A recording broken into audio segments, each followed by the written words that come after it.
बच्चों ये अब न्यूमेरिकल जो उसने फॉर्मूला बताए थे उसके बिहाफ पर है। क्वेश्चन ये है कि एक प्रोड्यूसर है जो कि पिंपल रिमूवर मेडिकेटेड क्रीम बनाता है, ठीक है, और क्रीम बना करके ये घोषणा करता है कि ये आप अगर इसको लगाते हैं तो 1 महीने के भीतर आपका पिंपल ठीक हो जाएगा, ठीक है। तो किसी व्यक्ति ने पिंपल साफ होने की प्रायिकता जो प्रोबेबिलिटी थी वो 80% थी। 5 व्यक्तियों ने उस प्रोडक्ट को यूज किया, ठीक है, 5 व्यक्तियों ने उस प्रोडक्ट को यूज किया।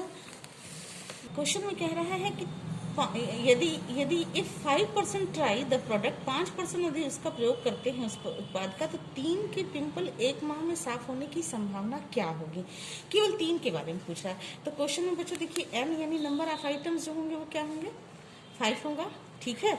और r जो है देखो कह रहा है कि नंबर ऑफ आइटम्स जो है वो 5% को कह रहा है ना कि if 5% try the product what is the probability that it will be remove pimples of 3% with in a month.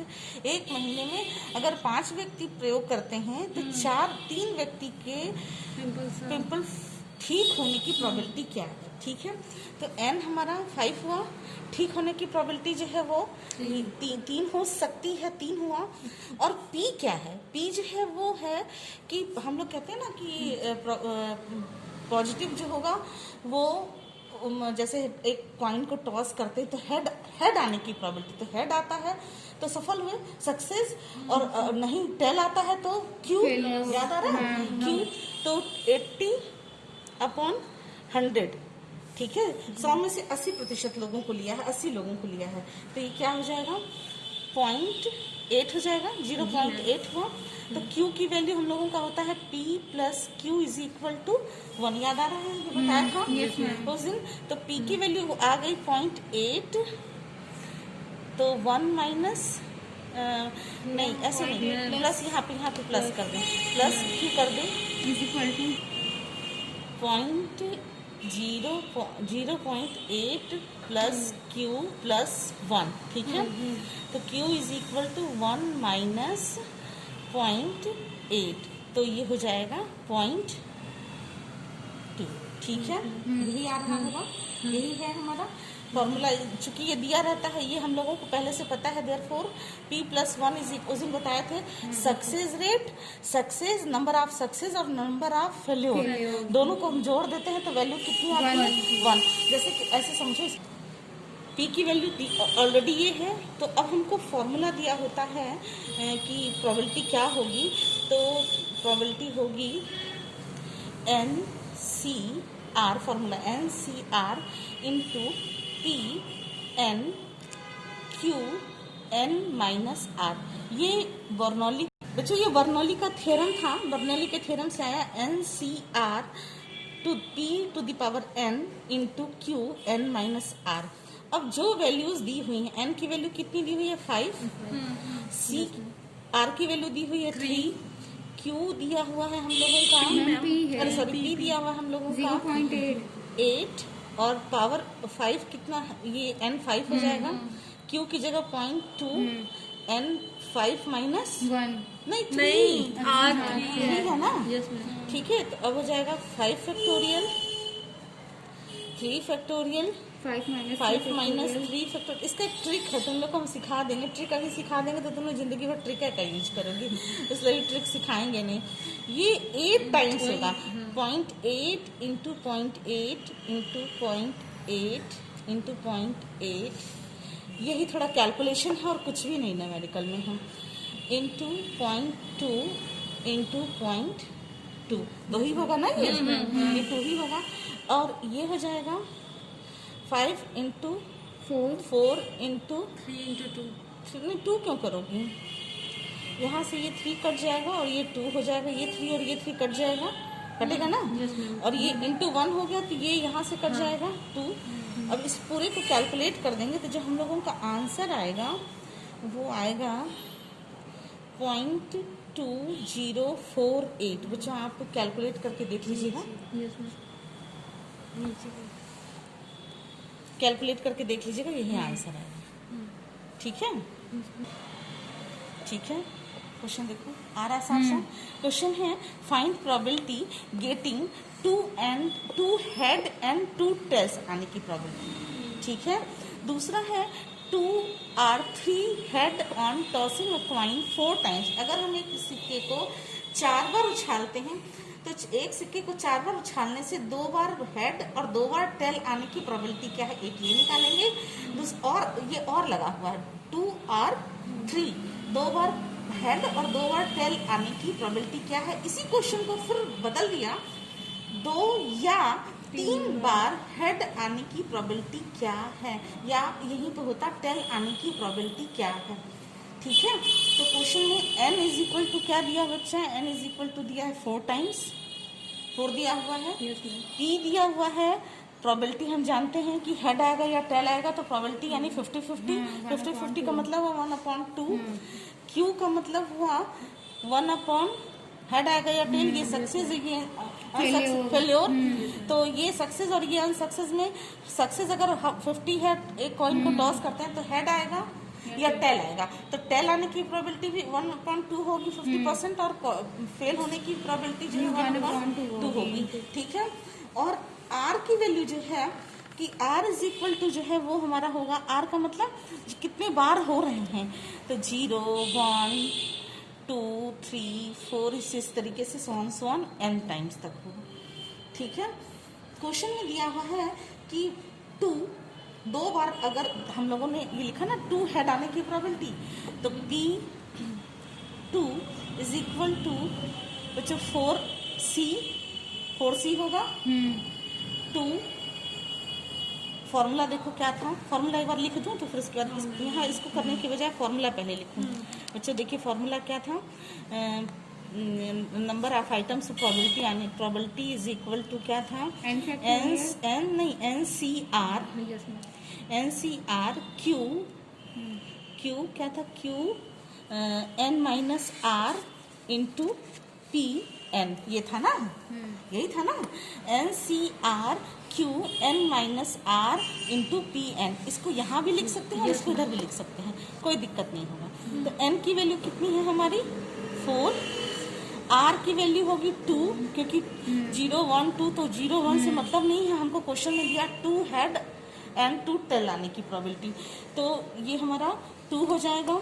q की वैल्यू हो गई हमारी हाफ, n की वैल्यू 4 माइनस 2, और p की वैल्यू हो गई हाफ, n की वैल्यू दी हुई है नहीं 4 बेटा, 4 दिया हुआ है ना, तो ये हो गया 4 फैक्टोरियल,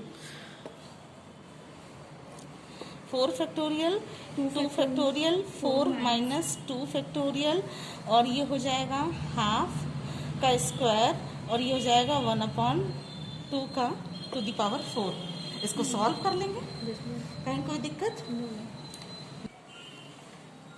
आंसर आएगा इसका लास्ट में 2 हेड और 2 टेल आने की प्रोबेबिलिटी होगी 3/8। ठीक है, यहाँ पे लिख लीजिएगा बेटा 2 हेड गेटिंग 2 हेड और 2 टेल, यहाँ पे आप लिख लीजिएगा कि इस जगह पे गेटिंग 2 हेड और 2 टेल कम आउट्स प्रोबेबिलिटी ये होगी, क्या होगी फॉर्मूला, आंसर क्या होगा 3/8। क्लियर है बेटा, जब तक आप घर में नहीं कीजिएगा प्रैक्टिस, हाँ इसको एक बार चेक कर दें। ये जो फॉर्मूला है यहाँ पर p to the power, p to the power r होगा, n नहीं होगा, तो n r होगा, तो r की वैल्यू 2 होती है तो 2 हो जाएगा, और ये यहाँ पर 2 है ये लिखा हुआ, 4 नहीं होगा, तो 1/2 यानी कि हाफ इंटू हाफ मल्टीप्लाई करेंगे तो 1/4 हो जाएगा, और ये ऑलरेडी पहले से लिखा 1/4, तो 1/4 होगा, 1/4 इंटू 1/4 होगा। देखिए 2 और 3 आने की प्रोबेबिलिटी क्या है, तो 3 आने की प्रोबेबिलिटी क्या हो जाएगी P3, और फॉर्मूले में क्या हो जाएगा हम लोगों का, सारा कुछ वैसे ही होगा। यहाँ पे हो जाएगा, ये क्या है बच्चों 4C3, जो 2 लिखे थे वहाँ 3 हो जाएगा, 1/2 ये हो जाएगा, ये हमारा Q है और ये हमारा P है, या ये हमारा P है, तो P R क्या दिया हुआ है 3 दिया हुआ है। देखिए न्यूमेरिकल में 3, क्योंकि 3 आने की प्रोबेबिलिटी, 3 बार हेड आने की या टेल आने की प्रोबेबिलिटी क्या होगी, और यहाँ पर हो जाएगा 4 माइनस 3, n माइनस r होता है ना, एक ये q है और ये p है।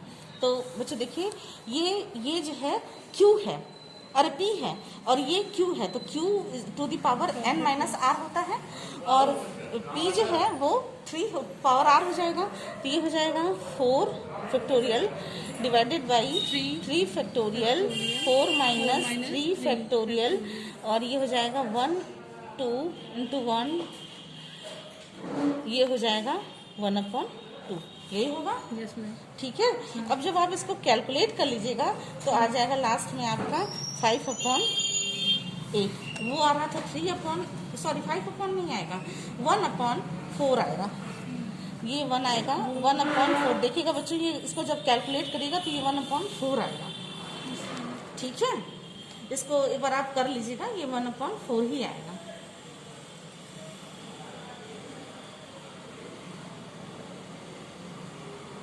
मेंशन किया हुआ देखिए, अभी इसकी दिखने में लग रहा है कि 2 चीज पूछा है, लेकिन पूछा 3 चीज है।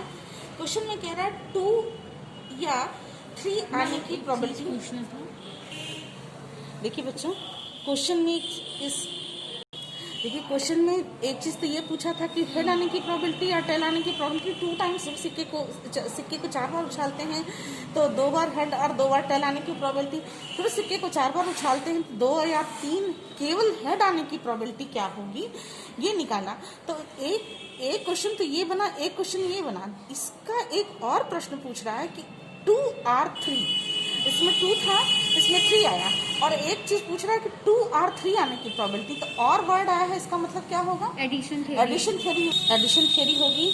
यानी कि 2 और 3 head come outs probability of 2 और 3 हेड कम आउट्स। ठीक है, ये लिखने के बाद आप लिखिएगा बच्चों P2 प्लस P3।